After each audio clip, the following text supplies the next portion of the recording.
Johnny Carson was halfway through his monologue when he saw the gun. Not pointed at him, not yet, just resting on the lap of a man in the front row, a man whose name you whispered in New York but never spoke out loud. Johnny stopped mid-joke. The studio band kept playing their transition music. The audience held its breath. And then Johnny Carson did something that would either make him a legend or get him killed. He walked straight toward the mobster and handed him the microphone. To understand what happened that night, you need to understand The Tonight Show in 1967. It wasn't just a talk show. It was the most powerful platform in American entertainment. Johnny Carson had taken over from Jack Paar in 1962, and by 1967, he was the undisputed king of late-night television. What Johnny said mattered. Who appeared on his show mattered, and everyone knew it. Studio 6B at 30 Rockefeller Plaza, where The Tonight Show was filmed, was sacred ground. This was NBC's flagship program. The network made millions from it. Johnny had complete creative control, something almost unheard of for a television host at the time. He decided who got on the show, what jokes were told, and how the show ran. NBC executives might suggest things, but ultimately, it was Johnny's show. But even Johnny Carson had to navigate certain realities of doing business in New York City in the 1960s. The city was run by 5 crime families. They had their hands in everything: construction, garbage collection, trucking, entertainment venues, and yes, even television production. It was an open secret that certain union contracts, certain bookings, certain business deals all went through connected guys. You didn't have to like it. You just had to accept it as the cost of doing business. Johnny Carson understood this better than most people gave him credit for. He'd grown up in Norfolk, Nebraska, a small town where everyone knew everyone's business. His father had been a power company manager, strict and emotionally distant. Johnny learned early how to read people, how to navigate difficult personalities, and how to use humor as both a shield and a weapon. Those skills had served him well in the cutthroat world of television. But on March 14, 1967, they would be tested in a way that nobody could have predicted. The trouble started 5 days earlier. Johnny was in his dressing room at NBC, reviewing the night's guest list with his producer, Fred DeCordova. They were scheduled to have Carol Burnett, a young comedian named George Carlin, and a professor from Columbia University who'd written a book about urban planning. Standard Tonight Show fare. Then there was a knock at the door. Johnny's assistant, a nervous young man named Peter LaSalle, opened it. Standing in the hallway was a man in an expensive suit. Peter recognized the type immediately, even if he didn't know the specific person. "Mr. Carson," the man said, not waiting for an invitation, "Mr. Gallo would like to meet with you tomorrow afternoon. He's very interested in discussing a business opportunity." Johnny looked up from his notes. "I appreciate the interest, but I don't take business meetings. Everything goes through my agent at William Morris. You can reach him there." The man's expression didn't change. "Mr. Gallo doesn't work through agents, Mr. Carson. He prefers to discuss matters personally." Johnny set down his notes and stood up. He walked over to the door and looked the man directly in the eyes. "Then Mr. Gallo and I have a problem, because I don't take meetings with people I don't know, regardless of how the request comes in. If he has a legitimate business proposal, he can go through proper channels." The man stared at Johnny for a long moment. "Mr. Carson, I don't think you understand who Mr. Gallo is." "Oh, I understand perfectly," Johnny said with a slight smile. "And Mr. Gallo needs to understand that this is my show, and I make the decisions about who I meet with and when. Now, if you'll excuse me, I have a program to prepare." The man nodded slowly. "I'll deliver your message, Mr. Carson, but I'd advise you to reconsider." After he left, Fred DeCordova was pale. "Johnny, do you know who Anthony Gallo is? Should I?" Johnny asked, sitting back down. Fred lowered his voice. "He's connected, Johnny. Very connected. He's affiliated with the Colombo family. Word is he's been moving into entertainment investments, nightclubs, booking agents, that kind of thing. When guys like that want to meet with you, you meet with them." Johnny shrugged. "Fred, I've been doing this show for 5 years. I've built something here that matters. I'm not going to compromise it by getting into bed with organized crime, no matter how politely they ask." "This isn't about compromising anything," Fred said desperately. "It's just a meeting. You listen to what he has to say, you thank him for his time, and you move on. That's all. But Johnny wasn't interested. I didn't get where I am by taking meetings with thugs. I built this show on my terms, and that's how it's going to stay. Now, let's get back to work. We've got a show to do. Fred knew Johnny well enough to know that arguing was pointless. Johnny Carson was one of the most easygoing people in television until he wasn't. When he made up his mind about something, particularly something involving the integrity of his show, he was immovable. The next afternoon, March 10th, the same messenger appeared at NBC. He was told by the receptionist that Mr. Carson was unavailable. The messenger waited in the lobby for 3 hours. Johnny never came down to meet him. Finally, the messenger left, but not before telling the receptionist, "Tell Mr. Carson that Mr. Gallo was very disappointed." That night, during his monologue, Johnny did a bit about pushy salesmen. "I had a guy come by yesterday wanting to sell me something. I told him I wasn't interested, but he just wouldn't take no for an answer. Finally, I had to explain to him the difference between persistence and harassment. Persistence is calling 3 times. Harassment is calling 4 times. The audience laughed, but several people who knew about the Gallo situation shifted uncomfortably in their seats. On March 11th, things escalated. Fred de Cordova received a phone call at his home. The voice on the other end was calm but firm. "Mr. de Cordova, Mr. Gallo is a reasonable man, but his patience is not unlimited. He simply wants to have a conversation with Mr. Carson. Surely that's not too much to ask." Fred tried to explain. "Look, it's nothing personal. Johnny just doesn't take outside meetings. It's a policy he has. Everything goes through proper business channels." The voice interrupted. "Mr. de Cordova, let me be clear. This isn't a request anymore. Mr. Gallo will be attending the Tonight Show on March 14th. He's purchased tickets for the front row. He expects that Mr. Carson will acknowledge him appropriately." "Acknowledge him how?" Fred asked, his voice shaking slightly. "Mr. Carson is a smart man. He'll know what to do." Then the line went dead. Fred immediately called Johnny at home. It was nearly midnight, but this couldn't wait. Johnny answered on the 3rd ring, sounding sleepy. "Fred, what's wrong?" Fred explained the phone call. When he finished, there was a long silence on the other end. Finally, Johnny spoke. "So, this Gallo character thinks he can buy a ticket to my show, and I'm supposed to what? Give him a shout-out? Thank him for gracing us with his presence?" "Johnny, I think it's more serious than that. These guys don't make empty threats." "They're not making threats at all," Johnny said. "They're making demands. And I don't respond well to demands, Fred. You know that. What are you going to do?" "I'm going to do my show," Johnny said simply. "Same as I always do. If Mr. Gallo wants to sit in the audience and enjoy the program, he's welcome to do that. But I'm not changing anything about how I run my show for him or anyone else." "Johnny, please reconsider. Maybe we should call the police, or at least NBC security, and tell them what?" Johnny asked. "That a man bought tickets to a television show? That's not a crime, Fred. Look, I appreciate your concern, but I've dealt with difficult people before. I can handle this." After they hung up, Fred sat in his living room, unable to sleep. He'd worked in television for decades. He'd dealt with temperamental stars, demanding sponsors, and network executives who changed their minds every 5 minutes. But this was different. This was dangerous. The next 2 days were tense at Studio 6B. Word had spread among the staff about the situation. The crew whispered to each other during rehearsals. Even Doc Severinsen, the band leader, asked Johnny if everything was okay. "I'm fine, Doc," Johnny said. "Just another day at the office." But it wasn't another day at the office, and everyone knew it. On March 13th, the day before the incident, Johnny received a visitor in his dressing room.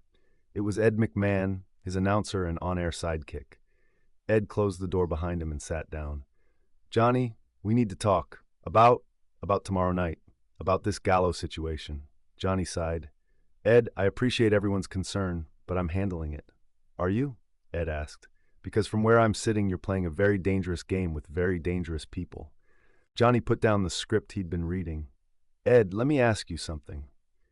If I back down from this, if I let this guy intimidate me into changing how I run my show, what happens next? What happens when the next connected guy decides he wants something from me? Where does it end?"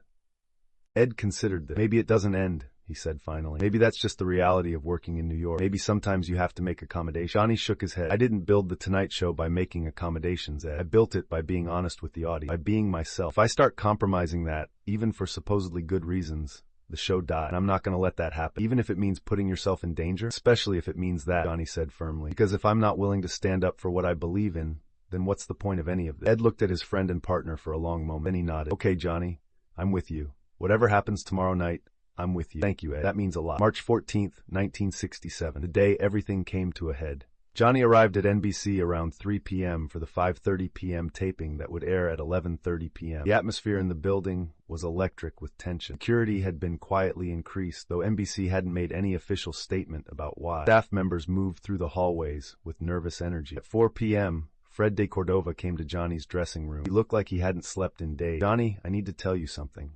Anthony Gallo arrived an hour ago. He's in the building. He has 12 men with him. They're all in the front 2 rows. Johnny continued applying his makeup in the mirror. So we have a full house then. That's good. Johnny, this isn't a joke. Fred's voice was pleading. These men aren't here to enjoy the show. They're here to send a message. Then I guess I'd better make sure I send the right message back, Johnny said calmly. What does that mean? It means I'm going to do my show, Fred. I'm going to tell my jokes, interview my guests, and give the audience a good time. That's what they tuned in for. And that's what they're going to get. Fred wanted to argue more, but he could see it was pointless. He left the dressing room shaking his head. At 5:15 p.m., Johnny did something he rarely did. He went out to look at the audience before the show started. He stood in the wings, hidden from view, and surveyed the crowd. There they were, the first 2 rows, filled with men in dark suits. They looked exactly like what they were, enforcers and soldiers from a crime family. And in the center of the front row, directly in line with where Johnny would stand for his monologue, sat Anthony Gallo. Gallo was a compact man, probably 5'8", but built like a fire hydrant. He had dark hair slicked back, a prominent nose that looked like it had been broken several times, and eyes that seemed to calculate the worth of everything they saw. He was smoking a cigarette,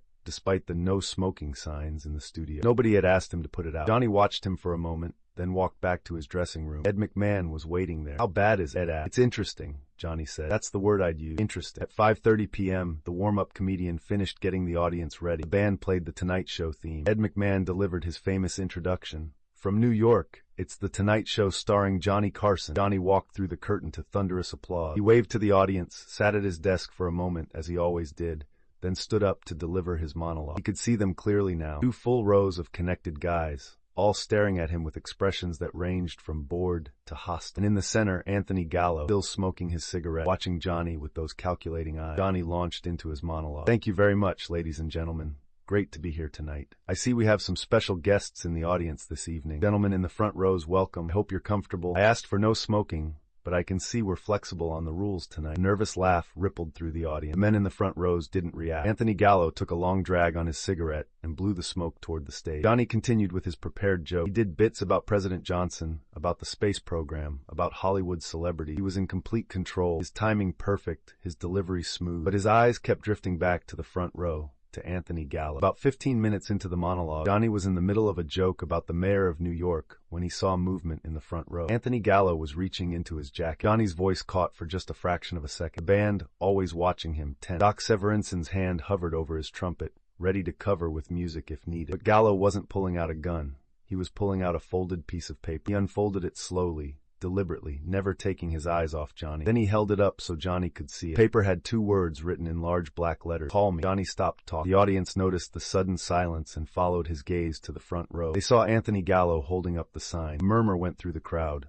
The studio went completely quiet. 400 people held their breath. The band stopped playing. Even Ed McMahon, usually quick with a quip, sat frozen at his desk. Johnny stood at center stage, looking directly at Anthony Gallo. For a long moment, nothing happened. It was a standoff. The comedian and the mobster, the host and the enforcer. 2 men from completely different worlds, locked in a silent battle of will. And then Johnny Carson did something that nobody expected. He smiled. That famous Johnny Carson smile that had charmed millions of viewers. Well, folks, he said, his voice carrying clearly through the silent studio, we've had a lot of unusual guests on The Tonight Show over the years. Politicians, actors, athletes, authors. But I believe this is the first time someone has brought their own cue cards to the show. A few nervous laughs from the audience. The men in the front row remained stone-faced. Anthony Gallo's expression didn't change. Johnny continued, walking slowly toward the front of the stage. Sir, I appreciate the enthusiasm, but we actually have a whole team of writers who prepare material for the show. We pay them and everything. It's a whole system we have set up. More nervous laughter. Johnny was now at the very edge of the stage, looking down at Anthony Gallo. But you know what?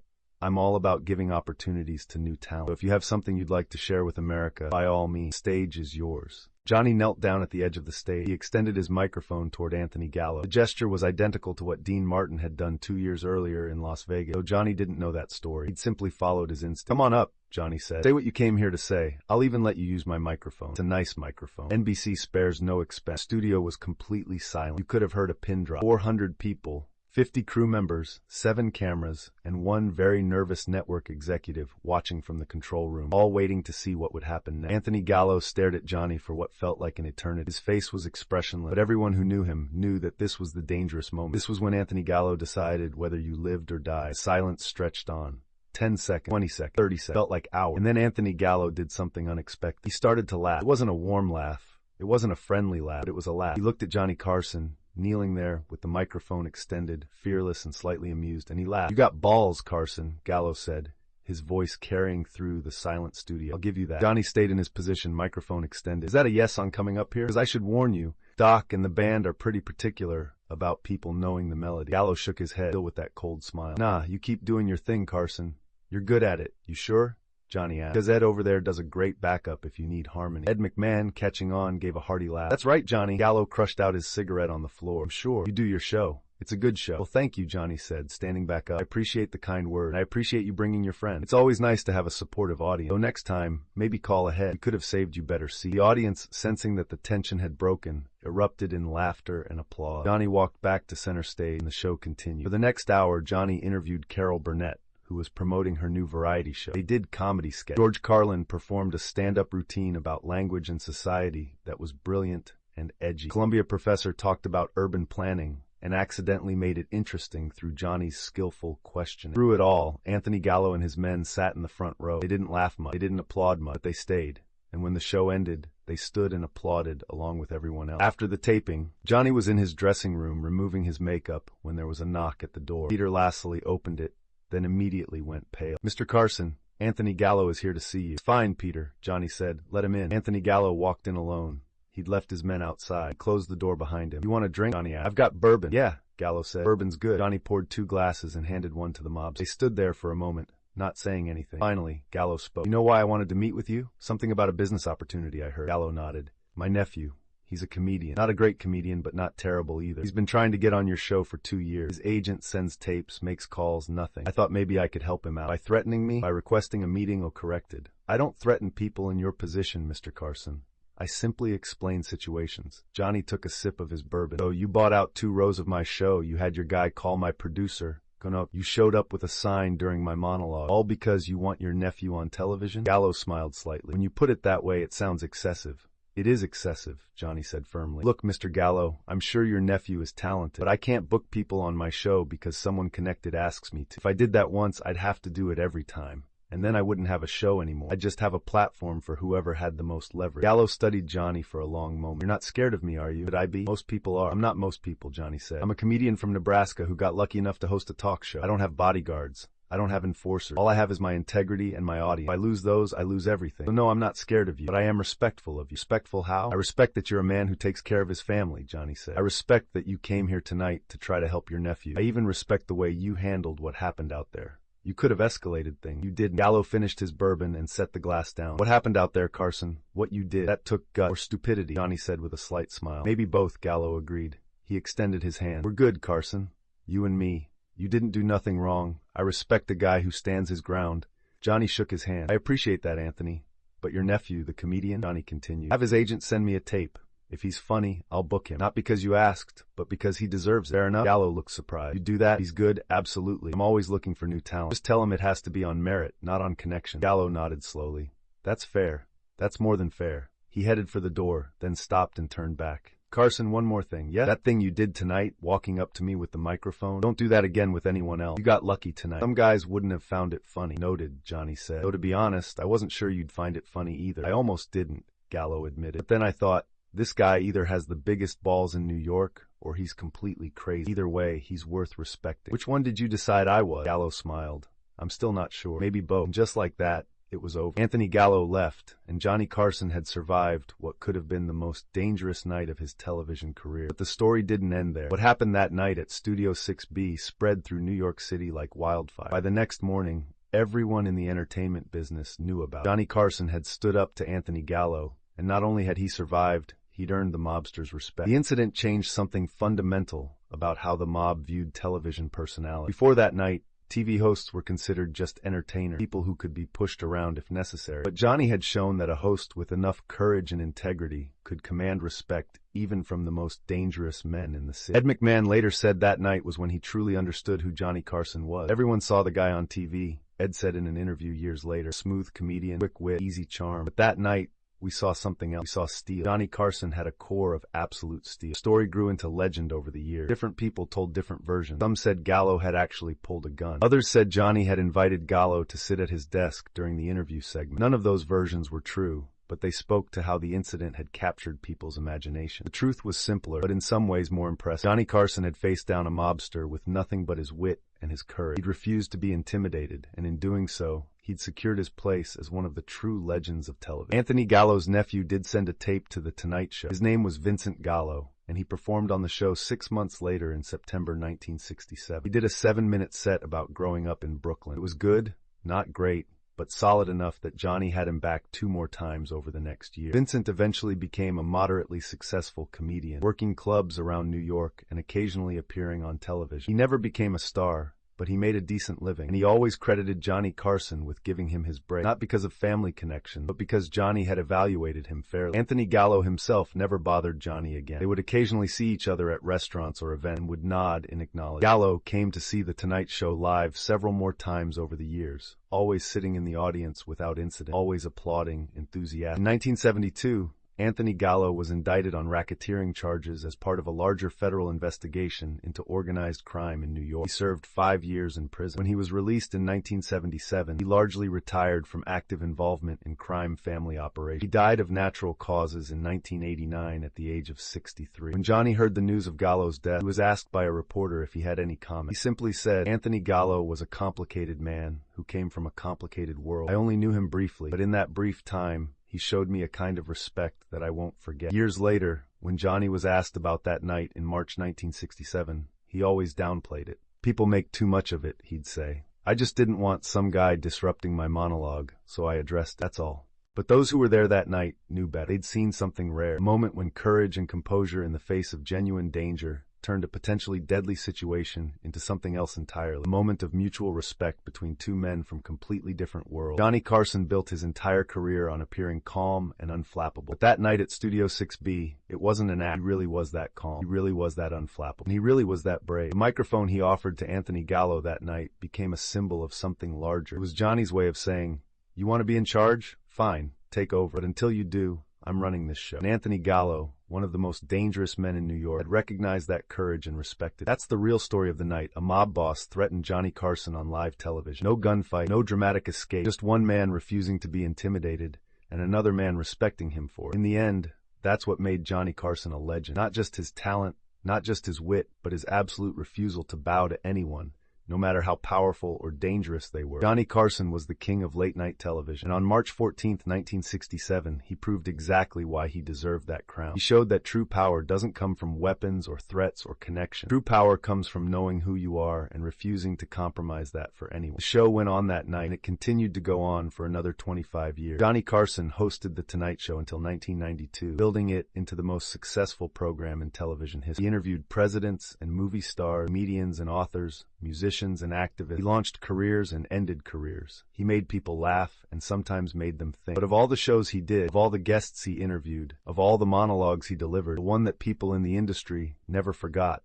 was March 14th, 1967. The night Johnny Carson handed a microphone to a mobster and changed television forever. Because on that night, Johnny Carson proved something essential, that integrity matters more than safety, that courage matters more than compromise, and that sometimes the bravest thing you can do is simply refuse to back down. The studios at 30 Rockefeller Plaza have seen a lot of history, but they've never seen another night quite like that one, and they probably never will. Johnny Carson showed America how to laugh, but on that March night in 1967, he showed them something even more important. He showed them how to stand up for what you believe in, even when it's terrifying to do so. That's the real legacy of Johnny Carson. Not just the jokes, not just the interviews, but the quiet courage of a man who refused to be anything other than himself, no matter who was watching. And on that night, everyone was watching, including a mobster in the front row who came to intimidate a comedian and left respecting a legend.